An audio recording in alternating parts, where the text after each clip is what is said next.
Tanzánia északi, távoli sarkában egy olyan hatalmas táj, amely mintha magát, a horizont fogalmát is kigúnyolná, végtelenségig terül el.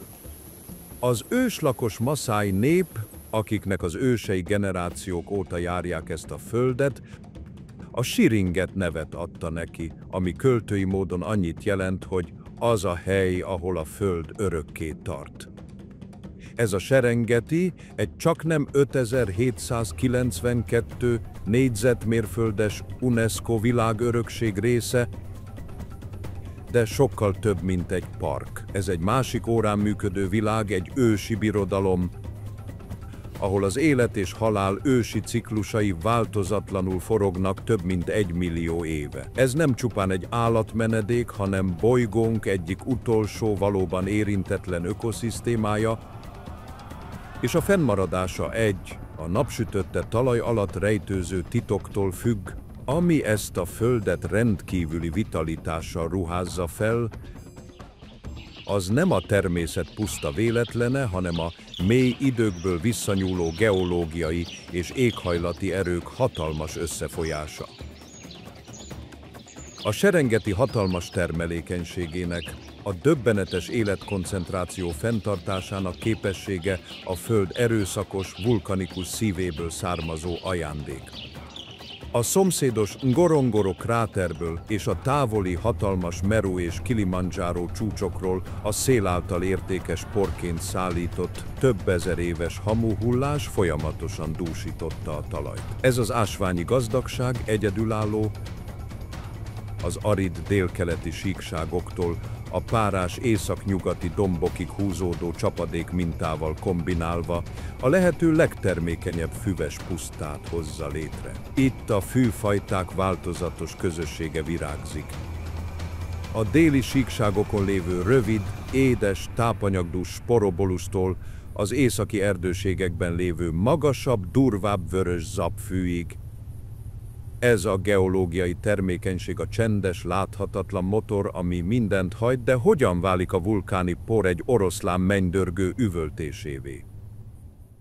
Mi lenne, ha azt mondanám, hogy egy oroszlán erejének titka nem az izma, hanem ez? Ez nem csak kosz, ez egy szuperétel.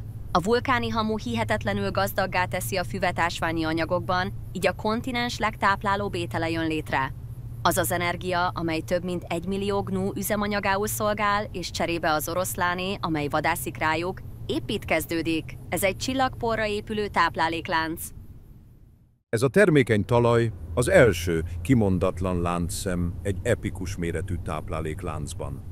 Hihetetlenül tápláló füvek növekedését segíti elő, amelyek aztán a Föld legnagyobb egyetlen patás emlősökből álló gyülekezetét tartják fenn, több mint 2 millió gnu, zebra és gazella meghökkentő, nyughatatlan kollektíváját. Ez a páratlan biomasszájú növényevő réteg képezi az afrikai kontinens legnagyobb ragadozó koncentrációjának alapját. Minden vadászatnak, minden üldözésnek, minden drámai összecsapásnak egy lopakodó vadász és a kétségbeesett zsákmánya között nem a fog és a karom villanásában van az eredete, hanem a vulkáni kőzet ősi csendes kémiájában. A Serengeti története a talajba van írva, és több millió lakója éli át, és mindez akkor kezdődik, amikor az égbolton bekövetkező drámai változás felébreszti a szunnyadó földet. Hónapokig a Serengeti egy kemény száraz évszak szorításában volt. Finom, átható por borít be minden felületet, és a könyörtelen nap egy törékeny, csontvázszerű aranyra szőkítette a füveket. Elefántcsordák ásnak a száraz folyómedrekbe víz után kutatva, míg magányos zsiráfok nyújtják elegáns nyakukat, hogy elérjék az akáciafákon maradt utolsó leveleket. De aztán egy finom változás kezdődik. A levegő nehézzé válik, tele van egy várakozó elektromos energiával, a távoli horizonton tornyosuló üllő felhők gyűlnek össze, sötét, zúzódásos aljaik éles figyelmeztetésként szolgálnak a sápadt ég ellen. Ez a rövid esők ígérete, amelyek november és december között érkeznek, hogy egy radikális és lélegzetelállító átalakulást indítsanak el, amikor az első kövér cseppek végül lehullanak, sisteregnek a kiszáradt földön. A tájat elfojtó por azonnal lecsillapodik, és a szomjas föld csillapíthatatlan mohósággal iszik. Az okkersárga, egyszínű világ hirtelen halvány, majd élénk, smaragd-zölddé pirul. A nagy csordák, amelyek a száraz hónapokat az északi, megbízhatóbb legelőkön vészelték át, mélyen a csontjaikban érzik ezt a változást. Egy ellenállhatatlan, ösztönös erő húzza őket délre. Egy ősi zarándokút, amelyet egy szinte természetfeletti képesség vezet, hogy érzékeljék a villámlást és hallják a dörgést több mint 31 mérföldes távolságból. Követik az esőt, de valami még mélyebb dolog felé vonzódnak, a természet leglenyűgözőbb látványának színtere felé. Az életet adó víz által vonzva a hatalmas csordák megérkeznek a déli síkságokra, Ndutu közelébe, hogy megtalálják a menedéküket. Ennek a specifikus helynek a kiválasztása az evolúciós stratégia remek műve. Először is az itteni vulkáni talaj termeli a kontinens legtáplálóbb füveit, amelyek kivételesen gazdagok a szoptató anyák és a fiataljaik gyors, robusztus növekedéséhez létfontosságú kalciumban és foszforban. Másodszor a hatalmas nyílt terep döntő előnyt kínál, a láthatóságot. Egy olyan tájon, ahol a ragadozók, mint az oroszlánok és a hiénák a lopakodásra és a fedezékre támaszkodnak, ezek a széles, nyílt terek szinte lehetetlenné teszik a meglepetésszerű támadást. Ami ezután következik, az a természetes világ egyik legszinkronizáltabb és leglenyűgözőbb eseménye. Egy hihetetlenül szűk, mindössze 2-3 hetes időablakon belül új élet robban ki a síkságokon. Több mint félmillió gnú borjú születik, naponta átlagosan 8000 új élet lép a világba. Ez a túlélés stratégiája puszta, elsöprő számokon keresztül, azáltal, hogy mind egyszerre születnek, a borjak túlterhelik a ragadozók vadászati kapacitását. Egyszerűen túl sok célpont van ahhoz, hogy az oroszlánok, hiénák és gepárdok mindet elkapják, biztosítva, hogy a túlnyomó többség túléli a legsebezhetőbb első néhány napját. Egy újszülött borjú az ösztön csodája, sikamlósan és bizonytalanul próbál állni a születése után percekkel. Az anyja erőteljesen nyalogatja, serkentve a vérkeringését, miközben az egyedi szagát a memóriájába rögzíti egy olyan abszolút szaglási kötelék, hogy elutasít minden borjút, ami nem a sajátja. A törékeny, remegő lábakon a borjú megtalálja a lábát. Egy napon belül képes vágtázni a csorda ritmusával, egy olyan képesség, amely különbséget jelent az élet és a gyors, brutális halál között. Azonban ez a hirtelen, döbbenetes életbőség nem marad észrevétlen, és a Serengeti vadászai számára azt jelzi, hogy a nagy lakoma végre elkezdődött. Egy tarka akácfa árnyékában pihenő oroszlán család számára az elési szezon a viszonylagos bőség ideje. Mint a legnagyobb macskafélék közül a legszociálisabbak, a komplex családi struktúrájuk a dominanciájuk kulcsa. Az életük a szélsőségek ritmusa. Akár 20 órát is tölthetnek naponta mély letargiában, minden uncia energiát megőrizve a vadászathoz. Az oroszlánok egy anyákból, lányokból és nagynénikből álló testvériség, a család elsődleges vadászai. A sebezhető gnú borjak hirtelen áradata könnyű zsákmányt biztosít számukra, egy üdvözölt felüdülést a veszélyes munkától, mint a 2 tónás bivaj, vagy egy erősen rúgó felnőtt zebra levadászása. Ahogy a szürkület elárad az égen, egy vezető oroszlánnő felkel. A farka finom mozdulatával és egy fókuszált tekintettel jelzi a szándékát. Elindulnak, a sárgásbarna bundájuk zökkenőmentesen beleolvad a magas fűbe, szétszéledve koordinálják a támadást, hogy elszigeteljenek egyetlen borjút az anyjától. A végső rohanás, az izom és a sebesség elmosódott képe, a likvidálás egy precíz, fullasztó harapással történik. Miután a zsákmány lekerült, a szigorú családi hierarchia érvényesül. A domináns hím, egy csodálatos fekete sörényű uralkodó, akinek a fő feladata a területe védelme a riválisoktól, előre lép, hogy magának követelje az oroszlán részét. Az üvöltései nem csak az erőfitoktatásról szólnak, hanem akusztikus kerítések, amelyek figyelmeztetik a nomád hímeket, hogy ez a terület foglalt. Először ő eszik jól lakásig, majd az oroszlánok következnek, és végül a kölykök, akik a maradékért birkóznak, megtanulva a világuk brutális szabályait. Mi lenne, ha azt mondanám, hogy az igazi hatalom ebben a családban valahol máshol van? A szimbólum, a védelmező, de a család motorja a noveriség. Az oroszlánok kollektív tudása, együttműködővadásata ez megosztott anyai gondoskodása dönti el, hogy ez a dinasztia boldogul levági éhezik. Lehet, hogy viseli a koronát, de ők vezetik a királyságot. De miközben az oroszlánok a kollektív erő révén boldogulnak, a bőség ezen évszaka sokkal veszélyesebb valóságot jelent egy magányos vadász számára, akinek a kölykeit ezen királyok árnyékában kell felnevelnie. Egy gepárd anya számára a látszólagos jólét ezen időszaka, paradox módon, az élete egyik legveszélyesebb időszaka. Egész lénye az oroszlán ellentéte, ő egy robbanékony sebességre, nem pedig konfliktusra épített teremtmény. Karcsú, könnyű teste rendkívül sebezhetővé teszi őt egy olyan tájon, amelyet oroszlán családok és félelmetes hiénaklánok járőröznek. Az új kölykeivel, amelyek egy magas fűből lévő odúban vannak elrejtve, az élete a szorongás és az éberség végtelen gyakorlatává válik, mivel nappali órákban kell vadásznia, hogy elkerülje az erősebb éjszakai vetélytársait, a termeszdombokat használja őrtornyként, éles szemeivel a horizontot kémleli, nem csak a zsákmány, hanem az állandó veszély után is. A kölykeire leselkedő legnagyobb veszély nem az éhezés, hanem más ragadozók. Az oroszlánok habozás nélkül elpusztítják a gepárd kölyköket, hogy megszüntessék a jövőbeni konkurenciát, és a kölyök halandósági arány itt pusztítóan magas. Következésképpen az anyanomád idegesítő életet él, folyamatosan költözteti a kölykeit egyik titkos búvóhelyről a másikra, kétségbe esetten próbálva nem hagyni szagnyomot. Minden vadászat egy nagytétű szerencsejáték, egy kétségbeesett roham, hogy biztosítsa a táplálékot a kicsinyeinek, mielőtt felfedeznék.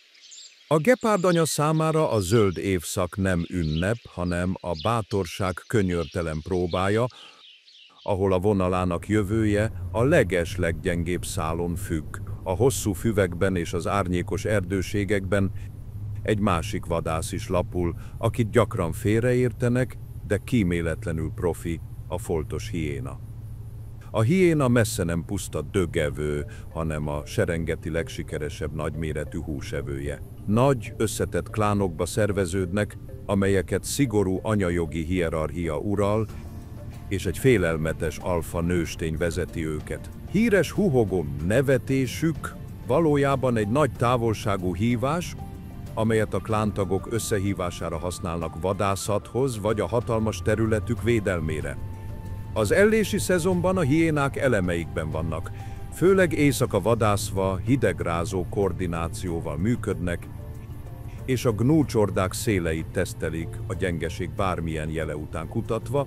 Az állóképességük legendás, ők futóvadászok, képesek a zsákmányukat több kilométeren keresztül üldözni. A macskákkal ellentétben, amelyek egy fullasztó harapással végeznek, a hiénák puszta erővel és hihetetlenül erős állkapcsukkal győzik le áldozataikat, amelyek porrá tudják zúzni a csontokat. A sikerességi arányuk gyakran meghaladja az oroszlánokét, ami egy ősi és keserű rivalizáláshoz vezet. A két faj örökös harcban áll az erőforrásokért, gyakran erőszakos, kaotikus összecsapásokban lopnak el áldozatokat egymástól. Egy nagy hiénaklán könnyedén elüldözhet egy kis oroszlán nőcsoportot egy tetem mellől, ami a hatalmukról és a kitartásukról tanúskodik. E hihetetlen ragadozók között van egy, amelynek stratégiája az önzetlen együttműködés olyan szintjére támaszkodik, amely szinte egyedülálló az állatvilágban.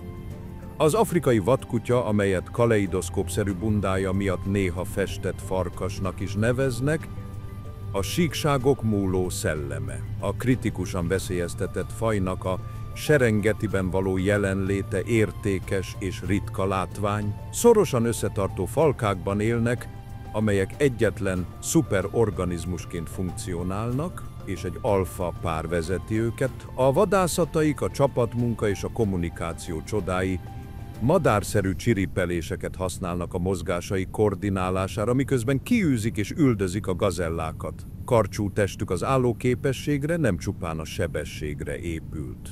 De ami igazán megkülönbözteti őket, az az, ami egy sikeres vadászat után történik. A kölykök mindig elsőként ehetnek, a sérült vagy beteg falkatagokról pedig a falkatársai gondoskodnak és etetik őket, ami az önzetlenség olyan szintje, amelyet ritkán látni a húsevők körében. A létezésük itt bizonytalan, betegségek és a nagyobb ragadozóktól származó verseny fenyegeti. Mégis rövid, bőséges szezon idejére ők is találnak egy lehetőséget, egy értékes esélyt, hogy felneveljék a kicsinyeiket és folytassák a bizonytalan tartásukat ezen az örök, könyörtelen földön. Mi teszi ezeket a festett farkasokat olyan különbözővé az összes többi vadástól? Ez egy paradoxon, ami brilliánc túlélőké. Ez hihetetlenül törékenyé teszi őket. Az önzetlenségük szinte abszolút. A falka eteti a kölyköket először, gondoskodnak a betegeikről. Diogenes a socialis ragasztó. Ez a meli intimitás azt jelenti, hogy egyetlen betegség tűzként söpörhet végig egy falkán.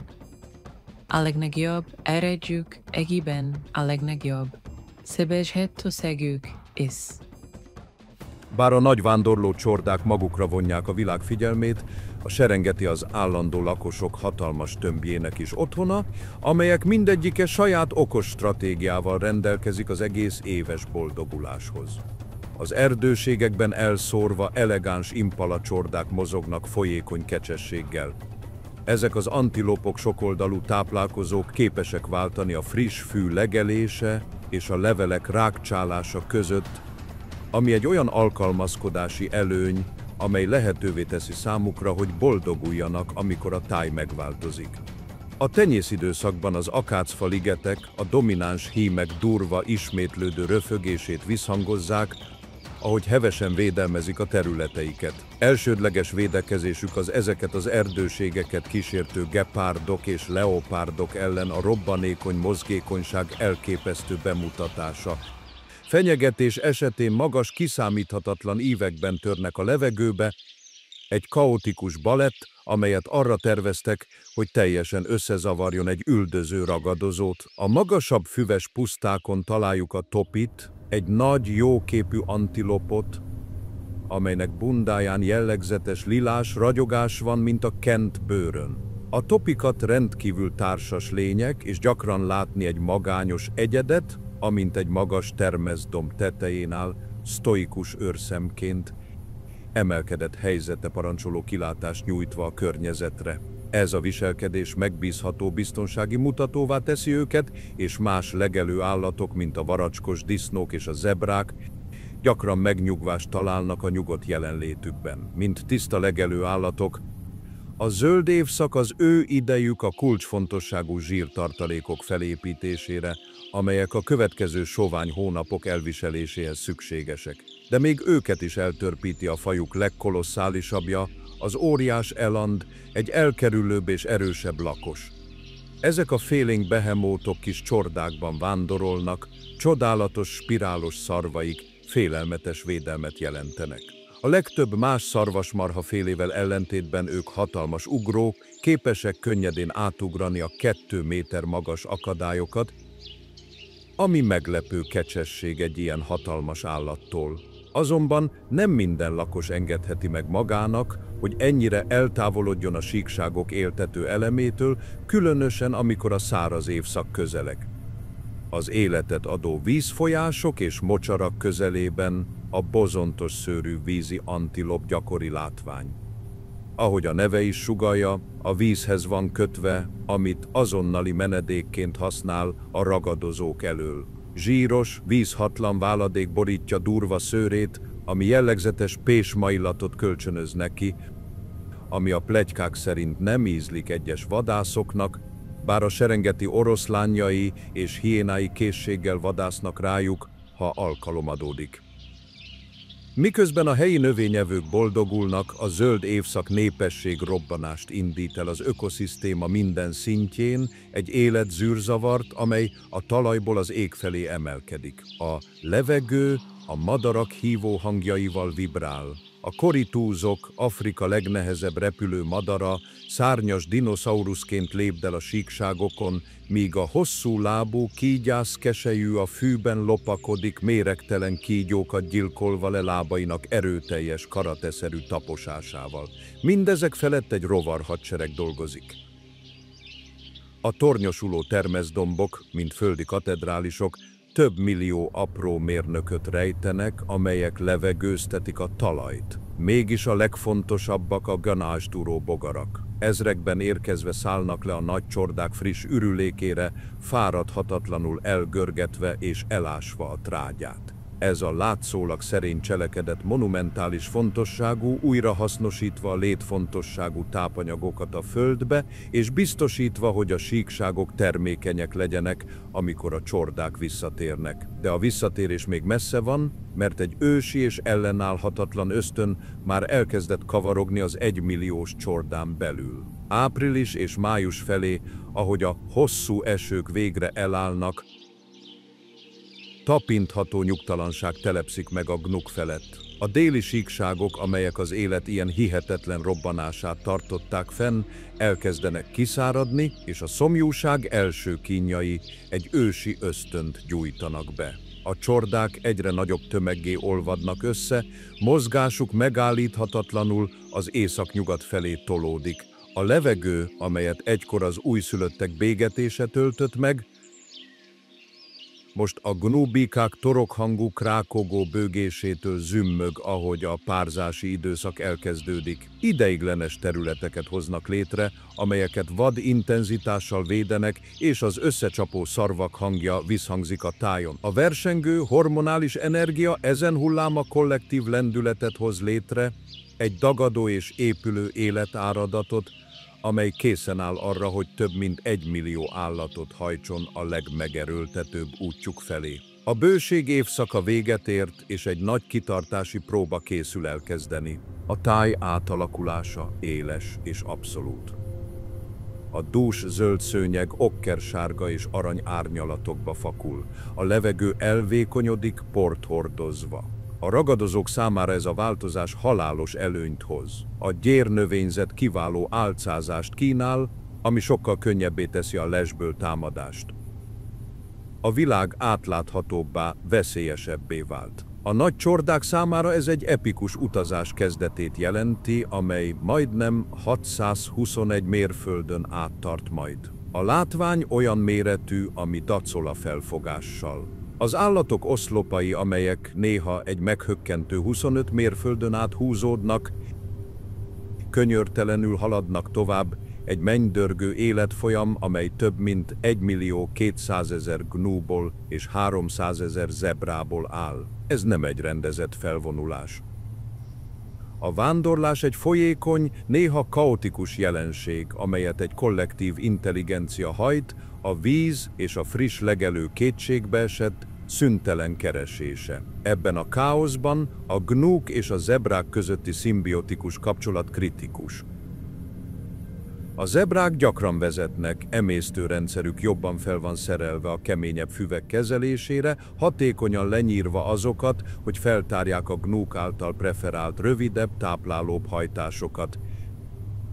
Minden lépés ezen a hosszú menetelésen egy szerencsejáték a szomjúság és a kimerültség ellen, de a legnagyobb veszélyek nem az elemek, hanem a félelmetes akadályok, amelyek közvetlenül az útjukban fekszenek. Ezt a könyörtelen északi utat 2 könyörtelen vízi próbatétel szakítja meg.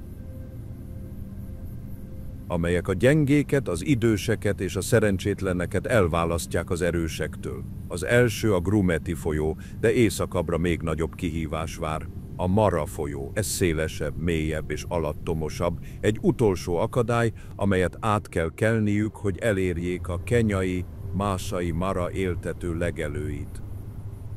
Ezekben a zavaros mélységekben a bolygó egyik legősibb ragadozója leselkedik, a nílusi krokodil. Ezek a hatalmas hüllők a lesből támadás mesterei, a hímek hossza meghaladja az 5 métert.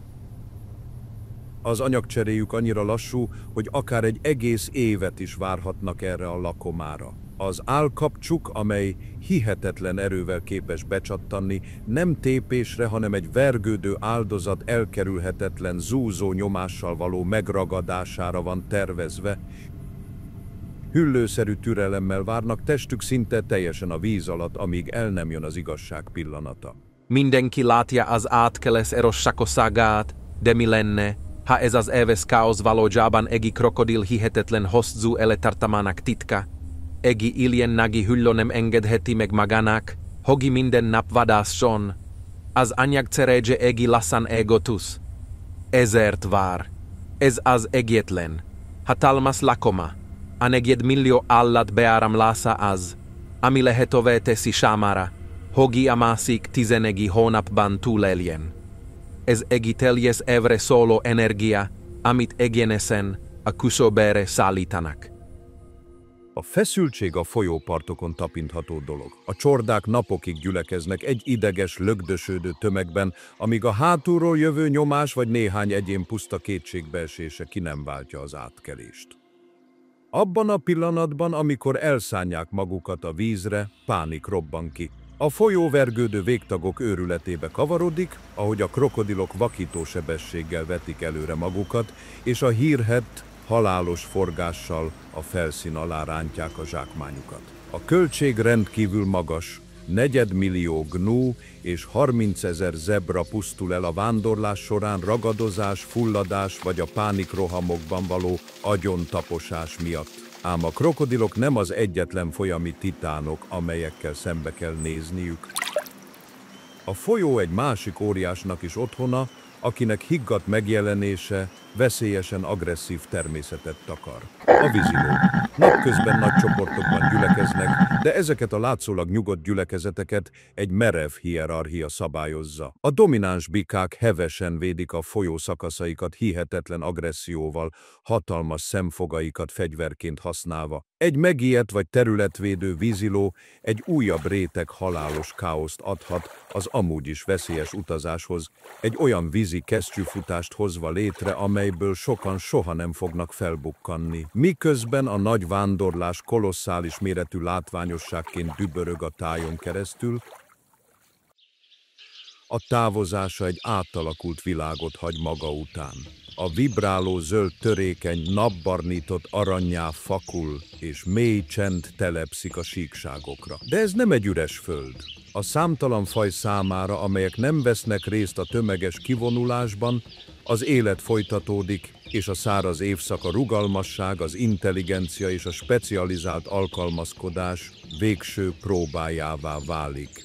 A Serengeti állandó szívében, a kanyargó Seronera folyóvölgy mentén egy másfajta dráma bontakozik ki, amelyet nem a tömeges mozgás, hanem a lopakodás és a túlélés halálos művészete diktál, kezdve a sötétség hercege néven ismert csendes jelenséggel. Ez a leopárd területe. Egy magányos és nehezen megközelíthető vadász, ő az álcázás és az elrejtőzés igazi mestere. A száraz, gyér növényzet, amely sokak számára nehézséget jelent, a legnagyobb szövetségesévé válik. Csodálatos foltos bundája, rozetták és árnyékok mozaikja lehetővé teszi számára, hogy feloldódjon a tövisfa alatti foltos fényben, vagy a lázfa texturált kérgében, ami azt a látszatot kelti, mintha a semmiből tudna megjelenni.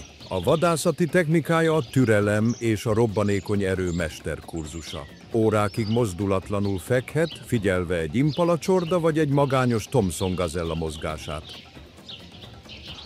Amikor a pillanat megfelelő, olyan aprólékos gondossággal kezdi meg a cserkészést, hogy a puha és párnázott mancsa nem ad hangot a kiszáradt földön. A végső roham, az izom és a sebesség pusztító elmosódása, egy halálos ugrás, amely egy szívverés alatt véget ér. Egy sikeres vadászat után olyan bravúrt hajt végre, ami megszilárdítja a legendás státuszát. Hihetetlen erejét használva, kilogramra vetítve a nagy macskák közül a legerősebb, egy tetemet, amely néha nehezebb, mint a saját teste, felhúz egy kigelia vagy kolbászfa magas ágaiba. Ez nem a büszkeség megnyilvánulása. Ez egy létfontosságú túlélési stratégia, egy módja annak, hogy biztosítsa a nehezen megszerzett táplálékát az oroszlán családok és hiénaklánok könyörtelen konkurenciájától, amelyek egyébként megfosztanák a zsákmányától. Ugyanezekben a folyóparti erdőségekben egy elefántcsalád nyugodt, sietetlen céltudatossággal mozog, ami mintha dacolna az évszak zordságával. A csoport egy anyajogú társadalom, egy komplex szociális egység, amelyet a legidősebb és legtapasztaltabb nőstény vezet.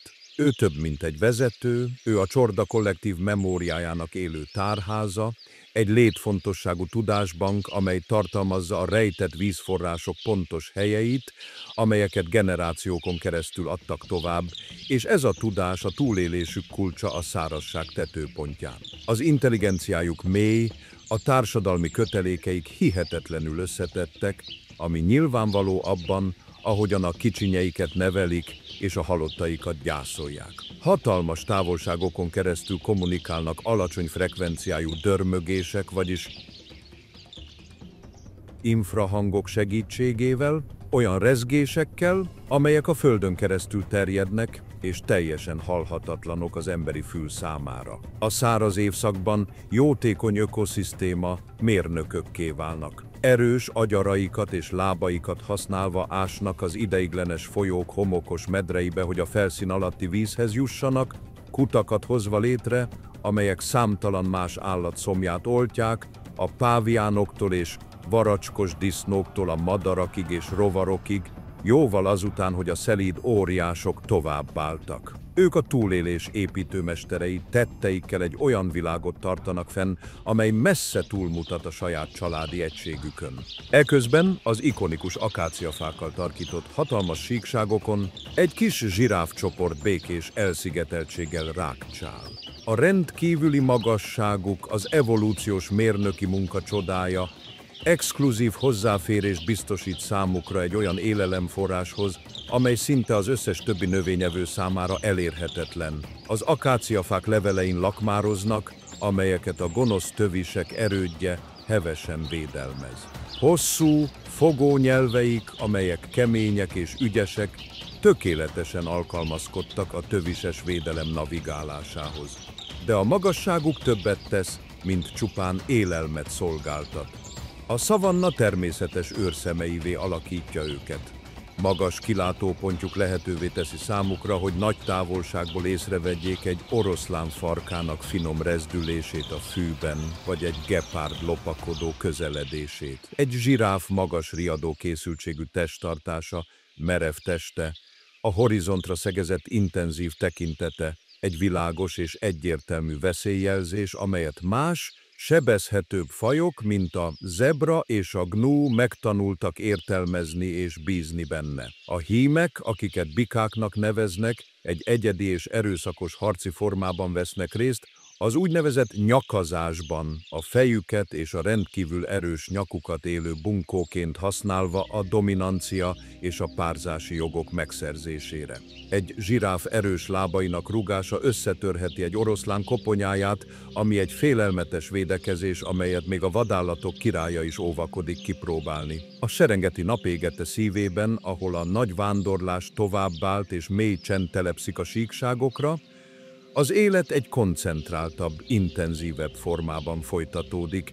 Itt az állandó megafauna között a túlélés, a nyers erő és az ősi stratégia versenye. Ezen lakosok közül az egyik legfélelmetesebb és legimpozánsabb a kaferbivaj. Hatalmas, erős és hírhedten kiszámíthatatlan, Ők a szavanna fekete öltözékű titánjai, gyakran több ezer fős hatalmas csordákban találhatók, a sötét, mozgó izom és szarvtenger az aranyszínű fű ellen. A levegő körülöttük vastag a szaguktól, a föld és a bőr keverékétől, és a jelenlétük hangja egy mély, folyamatos morgás, a fű tépkedése, és ezer nehéz pata ütős dörejje a kiszáradt földön. Mint tömeges legelők, ők a fogyasztás élő motorjai, hatalmas mennyiségű takarmányt igényelnek, és nagy mértékben függenek a napi vízellátástól. Ez a függőség korlátozza a mozgás területüket a száraz évszakban, koncentrálva őket a kevés megmaradt folyó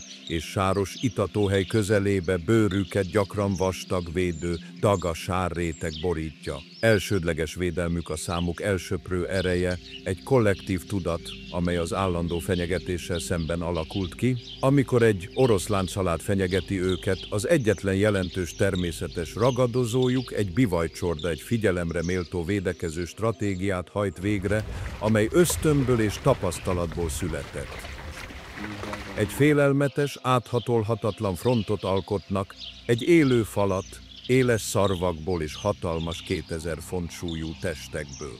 A legerősebb bikák, akiknek nehéz szarva szilárd, sisakszerű dudorrá olvadt össze, szembeszállnak a fenyegetéssel, tekintetük a harciasság és a hideg számítás keveréke. Ismertek arról, hogy megrohamozzák a ragadozókat, együttműködve rontanak rájuk egy mozdony erejével, néha felöklelve és eltaposva az oroszlánokat, amelyek merészelnek rájuk támadni. Sok oroszlán sebesült meg halálosan egy szarvtól, vagy törtek szilánkosra a csontjai egy bosszúvágyó pánikrohamban. Mégis a csorda minden biztonsága ellenére vannak, akik egyedül járnak. Egy idős bika, aki túl van a fénykorán és elszakadt a csoport biztonságától, sokak szerint Afrika egyik legveszélyesebb állata. Az agressziója, amelyet már nem a csorda dinamikája mérsékel, a tapasztalatból és a magányból táplálkozik, és a kiszámíthatatlan dühkitörései legendásak. A hírnevüket jól kiérdemelték, létfontosságú táplálékforrást jelentenek a serengeti oroszlánjainak, de minden egyes vadászat egy életveszélyes, nagytétű szerencsejáték a család számára, egy brutális tárgyalás, amelyet foggal, karommal és szarvval írnak, a dance ticketsben és a kuszabozótosban, ahol a bivajok nem mernek bemerészkedni, egy titokzatosabb és ősibb óriás tanyázik. A fekete orrszarvú egy rég letűnt kor relikviája, egy magányos rákcsáló, amely mintha egy őskori álomból bukkant volna elő. Egész lénye anakronizmus, egy olyan világnak a tanúja, amely jóval azelőtt létezett, hogy a szavanna felvette volna mai formáját. Meglepő csendességgel mozog méreteihez képest, és a levelek, galliak és cserjék specializált étrendjét fogyasztja, amelyeket egy ügyes fogó felső ajakkal szed le. A látása hírhedten gyenge, alig képes megkülönböztetni a formákat és az árnyékokat, amit egy éles hallás és egy kivételes szaglás kompenzál, amely képes több száz méterről a szélben megérezni egy ember szagát. A legtöbbnyire éjszakai lények jobban szeretnek a napperzselő hőségében egy félreeső bozótosban pihenni, és szürkületkor bukkannak elő, ahogy a világ lehűl. Egy orrszarvú anya hevesen, szinte megszállottan védi a borját, amely évekig vele marad. Hatalmas tankra emlékeztető felépítése ellenére egy fekete orrszarvú elképesztő sebességgel képes támadni, elérve a 49 km/h sebességet egy szörnyű robbanékony erővel, alacsonyan tartva a fejét és a szarvát faltörő kosként irányítva. A létezésük itt a természetvédelem és a konfliktus megindító története egyben. Mivel a hírhedt orrvadászat évtizedei tizedelték a szarvaik miatt, amelyekről tévesen azt hiszik, hogy gyógyító tulajdonságokkal rendelkeznek egyes kultúrákban, kritikusan veszélyeztetettek, a szarv, amely nem más, mint keratin, ugyanaz az anyag, mint az emberi köröm, átokká vált, amely a kihalás szélére sodorta ezt a csodálatos állatot. A Serengeti az egyik utolsó igazi bástyájukat jelenti, egy menedéket, ahol az elkötelezett vadőrök fáradhatatlanul dolgoznak egy csendes, gyakran veszélyes csatában, hogy megvédjék őket az emberi kapzsiság állandó fenyegetésétől. Ezek a vadőrök gyalogosan járőröznek hatalmas területeken, fegyveres orvadászokkal és a bozótokkal járó veszélyekkel szembenézve, mindezt azért, hogy ez a csodálatos teremtmény ne tűnjön el örökre a földről. Ebben a kitett világban, ahol egy olyan állatot, amely több millió éve túlél, a modern tudatlanság fenyeget, a lakosok és a vadászaik közötti kapcsolat nyers, könyörtelen tárgyalássá válik, amelyet egy láthatatlan, de erőteljes erő irányít. De a vadászok szereplőgárdája, amely ezt az ősi színpadot járőrözik, sokkal szélesebb és változatosabb, mint ezek a földi óriások. Túl az oroszlán, a leopárd és a hiéna főszerepein, amelyeknek a hatalomról és területről szóló drámái uralják a síkságok narratíváját, a ragadozás egy párhuzamos világa bontakozik ki nap mint nap. Ez egy titkos és örök háború, amelyet az égen, a hosszú fűben, sőt még a föld alatt is vívnak. Ez a specialisták területe, a bérgyilkosoké, akiknek az egyedi evolúciós alkalmazkodása egy speciális rést faragott számukra ebben a brutálisan versenyképes világban. A vadászati módszereik nem mindig a nyers erőről szólnak, a pontosságról, a leleményességről és néha a természet feletti határát súroló érzékekről szólnak. A történeteik, amelyeket gyakran figyelmen kívül hagynak a nagymacskák árnyékában, nem kevésbé drámaiak, és az életük a túlélési stratégiák puszta sokféleségéről tanúskodik, amelyet a Serengeti támogat. Ahhoz, hogy igazán megértsük ezt az ökoszisztémát, túl kell nézni a nyilvánvalón, hogy értékeljük a szervál csendes cserkészését, a kígyászkeselyű mérgező párbaját, vagy a vadkutya-falka kollektív intelligenciáját. Ahhoz azonban, hogy megtaláljuk ezeknek a bérgyilkosoknak az elsőjét, nem a fűbe kell nézni, ahol a veszély várható, hanem a végtelen kék ürességbe felül. Egy hatalmas, függőleges szavannába, ahol egy csendes árnyék tartja a kezében az élet és a halál hatalmát, magasan a szavanna felett széles, mozdulatlan szárnyakon körözve, az az árnyék egy igazi égi titáni. Ez a harci sas egész Afrika legnagyobb és legerősebb sasa. A több mint 2,5 métert is meghaladó szárnyfesz távolságával az ég csúcs ragadozója, egy olyan félelmetes képességű szárnyas vadász, hogy képes félelmet kelteni a nála sokszor nagyobb súlyú állatokban is. A kilátópontjáról, ahonnan 1000 méterrel vagy többel is a föld felett szárnyal, a világ úgy tárul fel alatta, mint egy élő térkép. A látása egy biológiai csoda, becslések szerint akár 8-szor is erősebb, mint az emberé. De hogyan fordítja le ezt a hihetetlen látást egy sikeres eliminációvá ilyen elképesztő magasságból? A válasz nem az üldözésben rejlik, hanem egy félelmetes, kiszámított zuhanásban.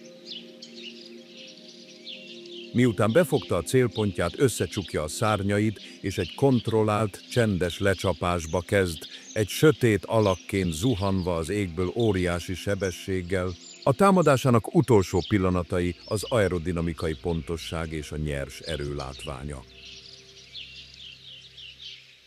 Közvetlenül a becsapódás előtt előre lendíti az élénksárga, erősen karmokkal rendelkező lábait, mindegyik lábon a 4 fekete karom, markoló szervekként szétterpesztve. Ezek az elsődleges fegyverei a hátsó karom, vagyis a hallux, különösen hosszú és éles, képes átszúrni a húst és a csontot. A csapást akkora agyrázó erővel hajtja végre, hogy azonnal képes eliminálni a zsákmányát, megtörve egy fiatal impala gerincét vagy összetörve egy gyöngytyúk koponyáját egy pillanat alatt. A zsákmányának puszta választéka a hatalmáról tanúskodik, a varánuszoktól és a mongúzoktól kezdve a kis páviánokon és még a kisebb antilopfajták borjain is. A zsákmányát megszerezte, de most a földön sebezhetően egy új és talán még veszélyesebb csata készül elkezdeni. A sasnak gyorsan kell dolgoznia, erős horgascsőrével széttépve a táplálékát, miközben folyamatosan kémleli a horizontot az oroszlánok vagy hiénák közeledése után, amelyekkel most versenyeznie kell. A fészke egy kolosszális ágakból épített platform, magasan egy majomkenyérfában, egy dinasztikus erődítmény, ahonnan egyetlen értékes fiókát nevel. De egy olyan világban, ahol ilyen magas a csecsemő halandóság, milyen esélye van ennek az egyetlen örökösnek arra, hogy elérje a felnőtt kort és egy napon ő maga uralkodjon az égbolton? Miközben a sas a függőleges támadást mesteri módon hajtja végre, egy másik vadász a földön egy teljesen más és sokkal furcsább támadási módszert tökéletesített, egy bizarr táncot, amely egy halálos, ütődéssel végződő csapásban végződik. Arisztokratikus léptekkel járva a füves pusztákon a Serengeti egyik legkülönösebb vadásza, a kígyászkeselyű, egy hatalmas földi ragadozó madár, amely egy sas és egy daru bizarr fúziójának tűnik, de ez a furcsa megjelenés egy magasan specializált eliminálási technikát rejt. Mi a titka a különös anatómiájának? A hosszú, karcsú lábai magas perspektívát biztosítanak számára a magas fű felett, míg az éles, horgas csőre tiszta ragadozó madár.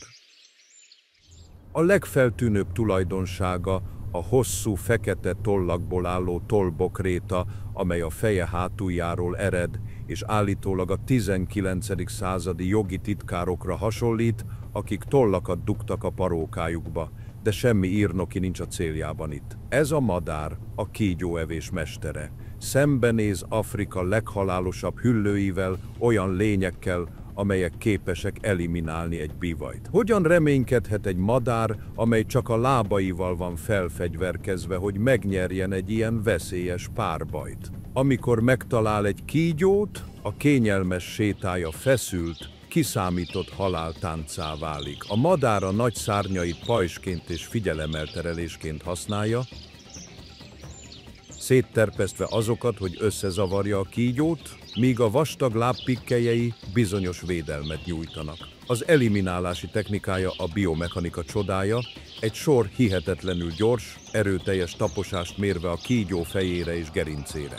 Minden egyes taposás több mint 5-szörös erővel bír, mint a madár saját testsúlya, egy brutális karateszerű csapás, amely porrá zúzza a kígyó csigolyáit. Amint az áldozata halott, a kígyászkeselyű gyakran a levegőbe dobja néhányszor, mielőtt egészben lenyelné, élethosszig tartó, monogám kötelékeket alkotnak. Hatalmas fészkeik a táj gyakori jellemzői, egy fenséges és halálos földi járőr otthona, és mégis a kígyászkeselyű lehet, hogy mestere a kígyók eliminálásának, de van egy másik lény a síkságokon, amely nem csak eliminálja őket, hanem ebédre eszi őket, és a halálos mérgüket alig többnek tekinti, mint egy enyhe kellemetlenségnek. Az óriások földjén talán a leginkább retteget vadász mindközül a testsúlyát tekintve egy szerény méretű, de legendás vadsággal bíró teremtmény, a méhészborz. Hírneve a félelmet nem ismerő agresszióról olyan mélyreható, hogy a szavanna legendáinak anyagává vált, de valóban kiérdemelt ez a hírnév, vagy van több is ebben a teremtményben, mint egyszerű nyers erő. A méhészborz egész lénye a konfliktusra van tervezve. Vastag, gumiszerű bőre olyan laza, hogy ha egy oroszlán állkapcsai elkapják, képes a saját bőre belsejében megfordulni és kegyetlenül megtámadni a támadója arcát. Ez a bőr ellenáll a méhcsípéseknek, a tarajos sül tüskéinek és még a mérges kígyók harapásainak is. Egy opportunista és könyörtelen vadász képes elképesztő sebességgel kiásni egy rákcsáló odúját. A leghíresebb képessége azonban az, hogy képes vadászni és eliminálni a puffogó víperákat és a kobrákat. Úgy tűnik, nagyfokú immunitással rendelkezik a mérgükkel szemben, és még ha meg is harapják, gyakran egy ideiglenes kómához hasonló állapotban fekszik néhány órán keresztül, mielőtt felépülne és befejezni a táplálkozását. De ez teljesen tehetetlenné teszi. Mi védi meg attól, hogy más ragadozók megegyék ezekben a sebezhető pillanatokban? A válasz úgy tűnik, hogy csak a félelmetes hírneve.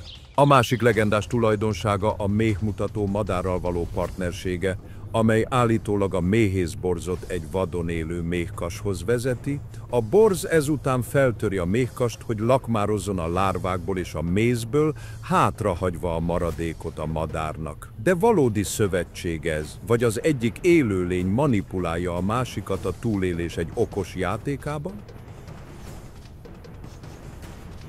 Ez a lény a legfőbb önbizalommal és a törhetetlen akarattal a serengeti nyers, megszelídíthetetlen szellemét testesíti meg, míg a borz a puszta akaraterőre támaszkodik, a következő vadászpár valami sokkal kifinomultabbra hagyatkozik.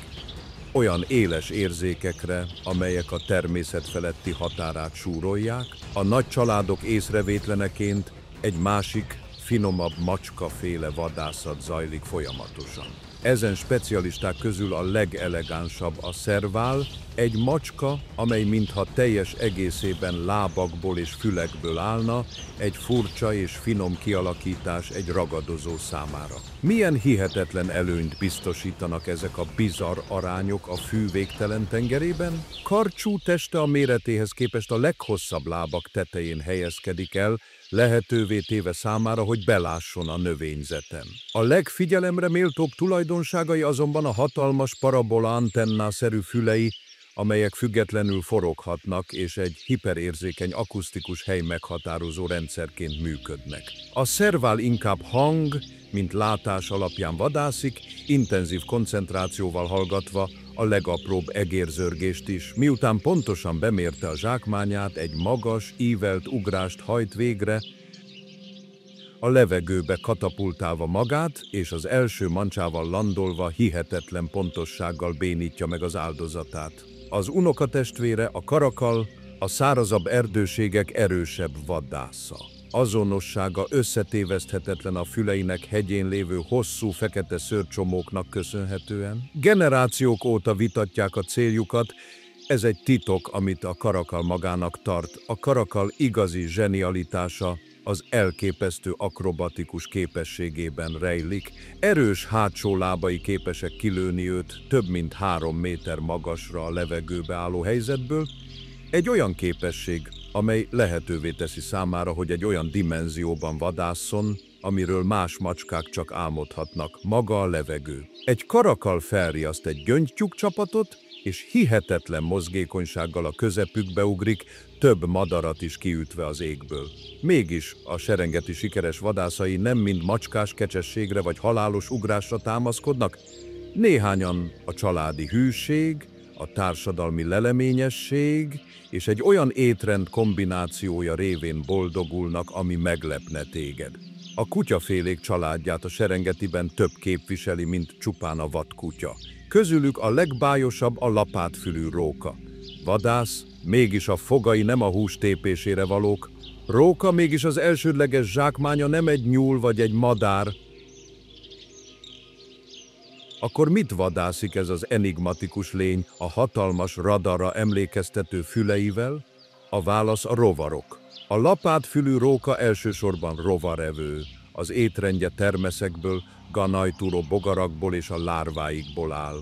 Lassan vándorolva vadászik, alacsonyan tartja a fejét, hatalmas füleivel pásztázza a földet, mint egy szonikus detektor. Amint megtalál egy élelemforrást, dühösen ás, gyors harapásokkal szedi össze a rovarokat.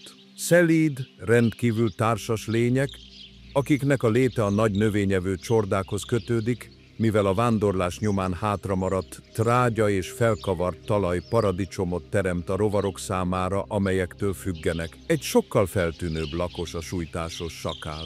Gyakran csak egy puszta dögevőnek, a valódi vadászat mellékszereplőjének tekintik, de ez egy mély alábecsülése egy olyan állatnak, amelynek az intelligenciája lehetővé teszi számára, hogy messze a súlycsoportja felett teljesítsen. Mi a titka a sakál rejtett sikerének? Ő a végső opportunista, és az együttműködés révén boldogul. A sakálok erős, élethosszig tartó monogám páros kötelékeket alkotnak, és ez a partnerség a kulcs a vadászati sikerükhöz. Egy sakálpár figyelemre méltó intelligenciával vadászik együtt, az egyik elterelheti egy anya gazella figyelmét, miközben a másik lesből támadja a rejtett őszborját.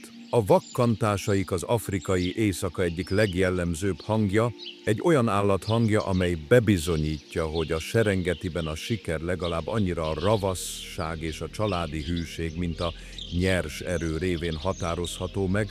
De mi történik akkor, ha a vadász nem egyetlen intelligens elme, sem egy hűséges család, hanem egy esztelen, több millió fejű szörnyeteg, amely folyóként áramlik és mindent felfal az útjában? Mi van, ha a ragadozó egyáltalán nem állat, hanem egy egész ökoszisztéma, amelyet háborúra mozgósítottak? Ez a Serengeti legfélelmetesebb és legkevésbé értett vadászának valósága. A hadsereg hangja, amelyet helyi nevén siáfúként ismernek, tanúja lenni az átvonulásuknak annyi, mint látni, ahogy a szavanna az egyéni harc és az egyéni stratégia törvényei feloldódnak a kollektív, megállíthatatlan éhség szörnyű áradatában. Ez egy több millió főből álló hadsereg, de nincs tábornoka.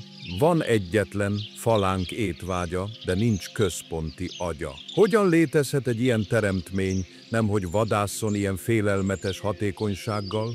A válasz a szuperorganizmus koncepciójában rejlik. Egy hadsereg hangyakolónia, amely akár 20 millió egyedet is számlálhat, nem egy társadalom, ez egyetlen decentralizált lény. Nincs állandó fészkük, nincs központi erődjük, ahova visszatérhetnének. Ehelyett maga a kolónia a fészek. Éjszaka egy élő bivakut alkotnak, egy vonagló, lüktető, összefüggő testekből álló labdát, amelynek mélyén a királynő és a becses ivadéka védve van. De amikor a nap felmelegíti a földet,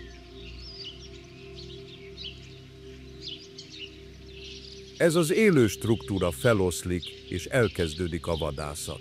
A szuperorganizmus felébred, és hideg érzés telepszik a környező tájra, aminek semmi köze a hőmérséklethez. A kislények izgatottak lesznek, a rovarok elrepülnek, és a rágcsálók kirohannak az odúikból, mind menekülve egy ellenség elől, amelyet sokkal azelőtt éreznek és hallanak, mielőtt látnák. A rajtaütés egyetlen vastag oszlopként kezdődik, egy sötét, csillogó, élő anyagból álló sávként, amely az ajnövényzeten keresztül áramlik, zizegő, pattogó hanggal mozog, ami több millió apró láb és kattogó rágó hangja. Ez a központi oszlop több mint 20 méter széles és több mint 100 méter hosszú is lehet, a dolgozók könyörtelen áramlása, amelyet a félelmetes kíséretük szegélyez. Ezek a katonák, a hangyák egy specializált kasztja, sokkal nagyobbak, mint a dolgozók, és hatalmas kaszaszerű csípőkkel vannak felszerelve. A szárnyakon és az élen menetelnek, csápjaik rángatóznak, egy élő perimetert alkotva a fő rajtaütő csapat számára, állkapcsuk tátva és készen állva a csatára. A szorításuk annyira erős, hogy a hagyományos maszáj gyógyászatban természetes varratként használják őket, a sebbe haraptatják, mielőtt a testüket letörnék, a fejet öltésként a helyén hagyva. De mi az igazi céljuk ebben a rajtaütésben?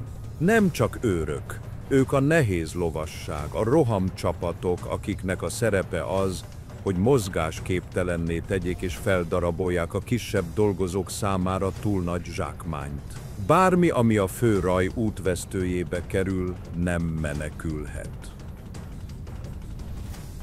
A hangyák nem terveznek stratégiát, és nem választják ki a célpontjaikat, egyszerűen fogyasztanak. A raj szétterül, egy mozgó haláltakaró, amely eláraszt minden repedést, odút és fűszálat. Az ezerlábúak, bogarak, skorpiók és pókok mennek el először, egy pillanat alatt elborítva. De a kolónia ambíciója sokkal nagyobb. Megrohamozzák a talajon fészkelő madarak fészkeit, elfogyasztva a védtelen fiókákat. Betörnek az alvó gyíkok és rágcsálók odúiba. Még a nagyobb állatok sincsenek biztonságban. Egy pitont, amely egy nagy étkezés után lomha, vagy egy újszülött gazellát, amely túl gyenge a meneküléshez, le tudják győzni. De hogyan eliminál több millió apró rovar egy olyan lényt, amely több ezerszer nagyobb náluk? Megtámadják a legpuhább pontjait, a szemeket, a szájat, az orrot, és erős mérget fecskendeznek be. De a harapások puszta, folytogató száma A kollektíva elsöprő egységes támadása az, ami ledönti az óriást, a katonák ezután bemennek erős állkapcsaikkal átvágva a bőrt és az inakat, feldarabolva a tetemet, hogy a dolgozók visszavihessék a darabokat az örökké mozgó bivakuba. Az ősi pusztítás ereje, amely látszólag meddő utat hagy maga után. Mégis, akár csak a futótűz, a szerepük ebben az ökoszisztémában bonyolultabb, mint ami ennek látszik, ahogy végigpásztáznak egy területen, létfontosságú, bár brutális, tisztító cselekedetet hajtanak végre. Mindent megtisztítanak az erdő talajáról, eltávolítva a parazitákat, mint a kullancsok, kiűzve a kártevőket és eltávolítva a tetemeket, amelyek egyébként betegségeket terjeszthetnek. Ők egy reset gomb az ajnövényzet számára, egy félelmetes, de alapvető megújulási erő. Figyelni őket annyi, mint emlékezni arra, hogy a Serengetiben a túlélés szabályai végtelenül sokfélék. Van hely a magányos, türelmes leopárdnak a fáján, a sakálok együttműködő családjának a síkságokon, és még ennek is, egy vak, decentralizált tudatnak, amely nem látással vagy ravassággal vadászik, hanem az elsöprő számok rendíthetetlen matematikai bizonyosságával. Ezt az erőt gyakran a félelem ökológiájának nevezik, a kockázat állandó, árnyalt felmérésének, amely magát a tájat formálja. A túlélés a végtelenül apró számítások játékává válik, ahol a sikert nem csak a sebességben vagy az erőben mérik, hanem a kifinomult stratégiában is. Egy olyan jelenetet figyelhetünk meg, amely megtévesztően békésnek tűnik.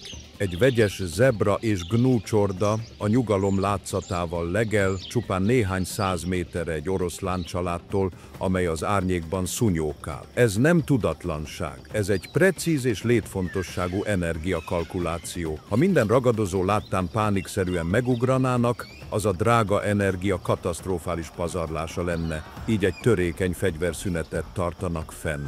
De a légkör egy pillanat alatt szétrobbanhat. Egy finom elmozdulással kezdődik, egy izomhullám az oroszlánnő oldalán, ahogy felkel. Azonnal feloszlik a béke.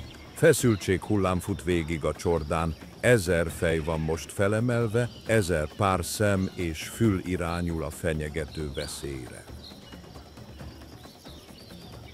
A több rétegű védelmi rendszerük most teljesen aktiválva van, az első védvonal a kollektív éberség, a zebrák éles látásukkal észlelik a mozgást, míg a gnúk kivételes hallásukkal és szaglásukkal a hangot és a szagot. Együtt egy félelmetes korai figyelmeztető rendszert hoznak létre, ahogy az oroszlánok mozogni kezdenek, a csorda széles, nyílt síkságokra vándorol, a gazdagabb legelőket a láthatóság felbecsülhetetlen előnyére cserélve, végső soron a legnagyobb biztonságuk a hígítási hatásban rejlik, abban az egyszerű statisztikai valóságban, hogy egy hatalmas csoportban drámai mértékben csökken az esélye annak, hogy egyetlen egyedet válasszanak ki célpontként. A mozgó zebra csorda szédítő mintázata elméletileg egy mozgáskápráztató hatást is létrehoz, egy optikai illúziót, amely hihetetlenül megnehezíti egy támadó ragadozó számára, hogy megítélje egyetlen állat sebességét és pályáját.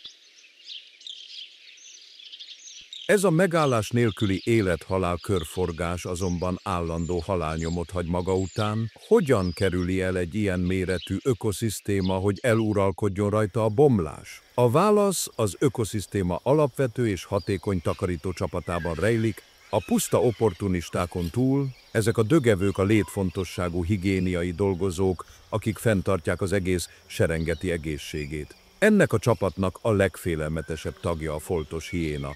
A puszta dögevőként való hírnevük mélyen félrevezető, hihetetlenül erős vadászok. Mégis a legfontosabb ökológiai szerepük a szavanna sírásója. Hatalmas, a legnagyobb bivajcsontok összetörésére is képes állkapcsokkal és egy rendkívül erős savat tartalmazó gyomorral vannak felszerelve, képesek a bomlás előre haladott állapotában lévő tetemeket is elfogyasztani és megemészteni, semlegesítve az olyan kórokozókat, mint a lépfene, amelyek szinte minden más állat számára halálosak lennének, szinte semmit sem hagynak maguk után. A fenti égboltról egy másik specialistákból álló csapat tart folyamatos éberséget, a keselyük kötelező dögevők, akiknek a szerepe teljesen pótolhatatlan. A hőtől felemelkedő áramlatokon szárnyalva kivételes látásuk lehetővé teszi számukra, hogy kilométerekről is észrevegyenek egy tetemet. Egy komplex hierarchia létezik egy halálos helyszínen. A tekintélyes fülestorú keselyű, erős, horgas csőrével gyakran konzervnyitóként funkcionál, átszakítva a kemény bőrt, hogy utat nyisson a számos rüppel keselyűnek és fehér torkú keselyűnek, amelyek a hosszú, csupasz nyakukat mélyen a tetembe merítik. Az emésztőrendszerük egy evolúciós csoda, egy savfürdő, amely semlegesíti a leghalálosabb baktériumokat is. Ezt a csapatot egészíti ki a sújtásos sakál. Gyakran monogám párokban láthatók és tökéletes opportunisták. Egy tetemnél fürgék és gyorsak, berohannak, hogy maradékokat lopjanak a nagyobb versenytársaik orra elől. Együtt ezek a lények egy nélkülözhetetlen higiéniai hálózatot alkotnak, harcolva egy láthatatlan, de állandó csatát a betegségek ellen, és biztosítva, hogy az elhaltakban rejlő tápanyagok gyorsan visszakerüljenek a vulkanikus talajba, amely elindította ezt az egész történetet, ready arra, hogy táplálja az élet következő ciklusát. Így a síkságokat karom és csőr tisztítja meg, a tápanyagok visszakerülnek az ősi vulkanikus talajba, készen egy megújulásra, amely lehetetlennek tűnik a büntető, sárgaréz színű ég alatt. Csendes, feszült várakozás lebeg a föld felett, egy világ, amely visszatartja a lélegzetét. Ahhoz, hogy ez a nagy megújulás megtörténjen, az állatoknál sokkal nagyobb erőnek kell először válaszolnia a kiszáradt föld néma kérésére, egy erőnek, amelynek több ezer kilométert kell utaznia a távoli Indiai óceán felől. Az október jelenti a száraz évszak zenitjét, a túlélés abszolút olvasztó tégelyét. A Serengeti síkságai törékeny, sárga szalmává sültek a könyörtelen, megbocsátóan nem lévő nap alatt, a levegő tele van egy finom porral, amely mindent beborít, és csillogó hődéli bábok táncolnak a horizonton, vizet illúzióját keltve ott, ahol csak repedezett, kétségbeesett föld van. A nagy csordák távoli emlékek a délen, és a maradó lakosok számára ez a hatalmas nehézségek ideje.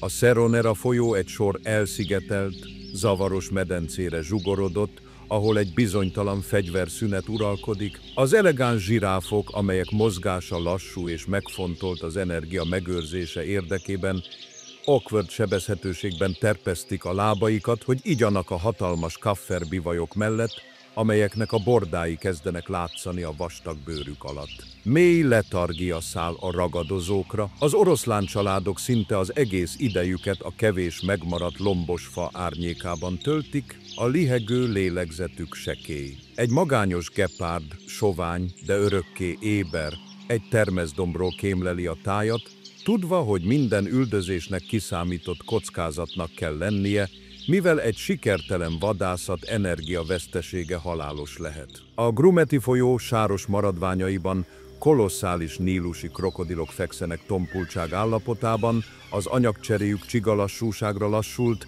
türelmesen várva a lakomára, amelyről tudják, hogy végül visszatér. A föld felfüggesztett mozgásban van, a megváltásra várva. Aztán a távoli keleti horizonton változás kezdődik. Nem látványként, hanem a szél finom elmozdulásaként kezdődik, egy légáramlatként, amely más páratartalmat, más ígéretet hordoz. Vele együtt jön az eső jellegzetes földes illata, ahogy száraz földre hull, a petrikor, a szomjas föld mély illata, amely végre kap egy csepp vízet. A felhők a hónapok óta látottaknál mélyebb zúzódásos szürke árnyalatban gyülekezni kezdenek, kolosszális, üllő alakú zivatarfelhőkké épülve, amelyek mintha a ég tetejét kaparnák. Egy zivatar végső kitörése a Serengeti felett a természet egyik legerősebb és legdrámaibb látványa. A cikcakkos villámok ragyogóak és rémisztőek, egy töredék másodpercre megvilágítják az egész tájat, amit egy guruló, agyrázó mennydörgés követ. amely mintha a föld alapjait rázza meg. A novemberi rövid esők végre megérkeznek nem mint egy gyengéd zápor, hanem mint erős, életadó felhőszakadások, amelyek átáztatják a tájat, lemossák a port a levegőből és felébresztik a talajban lévő szunnyadó életet. Az első cseppek sziszegnek, ahogy a forró földet érik, és percek alatt az özönvíz vastag sárrá változtatja a repedezett földet. Ez a tévedhetetlen jel egy trombita szó, amelyet a szél hordoz, a nagy csordáknak az északon, hogy végre délre forduljanak és elkezdjék a hosszú utat hazafelé. Miután az elmúlt néhány hónapot Kenya másai marajának viszonylagos menedékében töltötték, a csordákat most ugyanaz az ősi ösztön hajtja, amely hónapokkal korábban északra vezette őket. A visszatérésük, a távozásuk tükörképe egy újabb kolosszális szakasz az örökös, körforgásos zarándok útjukon.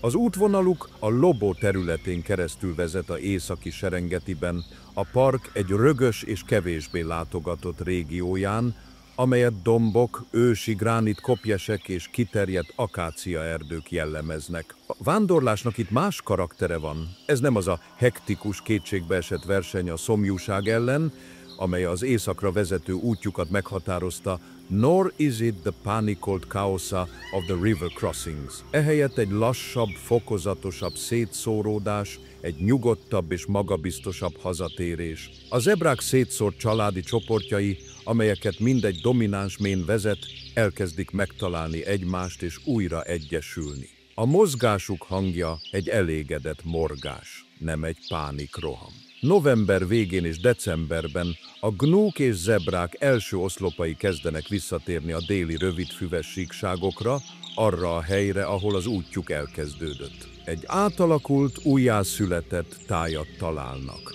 A kopár, poros síkságokat, amelyeket hónapokkal ezelőtt elhagytak, most egy vibráló, hihetetlenül buja, új zöld fűszőnyeg borítja. Ez a kifizetés az ősi vulkanikus talaj által ígért végső jutalom, amely most az esők által átítatva a kontinens legtáplálóbb legelőjét hozta létre. A nagykör egy 1000 kilométeres utazás, amely tele volt veszéllyel és nehézséggel, végre teljessé vált. Visszatértek a születési helyükre, a fajuk bölcsőjébe, készen arra, hogy kihasználják a föld megújult bőségét és újra elkezdjék az élet szent körforgását. Visszatérünk oda, ahol a történetünk elkezdődött, a déli síkságokra, amely most egy hatalmas, hullámzó zöld tenger, amely egy jóindulatú afrikai nap alatt csillog. A nagy csordák hazatértek.